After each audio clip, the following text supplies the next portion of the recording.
رشتوں میں مخلص رہیں تاکہ رشتوں کو جیا جائے نہ کہ برداشت کیا جائے۔ سمجھ نہ آیا زندگی تیرا فلسفہ، ایک طرف کہتی ہے صبر کا پھل میٹھا ہوتا ہے اور دوسری طرف کہتی ہے وقت کسی کا انتظار نہیں کرتا۔ غلطیاں ہمیشہ قابل معافی ہوتی ہیں اگر مان لی جائیں۔ اس سے مانگ کر روتے نہیں، اس سے رو کر مانگتے ہیں۔ سفر سے پہلے ہم سفر کو اور گھر لینے سے پہلے ہم سایہ کو خوب پرکھ لو۔ رشتوں کو جوڑے رکھنے کے لیے کبھی کبھی گونگا، اندھا، بہرا ہونا پڑتا ہے۔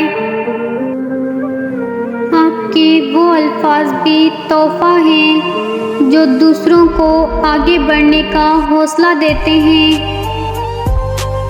جس لہجے میں بات کرو اس لہجے میں سننا بھی سیکھو۔ شخصیت کی نشوونما اس وقت رکتی ہے جب انسان اپنے آپ کو کامل سمجھتا ہے۔ آپ کا برا وقت گونگوں کو بھی بولنا سکھا دیتا ہے۔ سب کو معاف کر کے سویا کرو، زندگی کل کی محتاج نہیں۔ دشمن سے ہمیشہ بچو اور دوست سے اس وقت جب وہ تمہاری تعریف کرنے لگے۔ کریم اتنا ہے کہ ناراض بھی ہو تو بھوکا نہیں رہنے دیتا، شکر اس خدا کا۔ تمہاری عقل ہی تمہاری استاد ہے۔ احسان جتلانے سے احسان نہ کرنا بہتر ہے۔ حد سے زیادہ نرم دلی بھی بہت بھاری پڑتی ہے۔ رشتہ بنانا اصل بات نہیں بلکہ رشتہ نبھانا اصل بات ہے۔ توبہ کرنے والوں کی صحبت میں بیٹھا کرو کیونکہ وہ سب سے زیادہ نرم دل ہوتے ہیں۔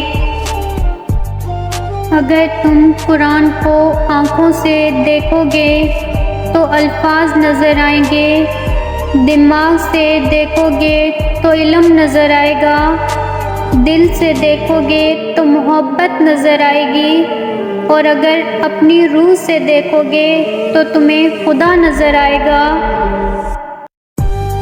جتنا پریشان ہو اتنی نماز پڑھو کیونکہ جتنی نماز پڑھو گے اتنی مدد آئے گی۔ ہم اتنے بھی نہیں بدلے کہ بھول جائیں اپنوں کو۔ جب کوئی منتظر نہ ہو تو رابطہ اچھا نہیں لگتا۔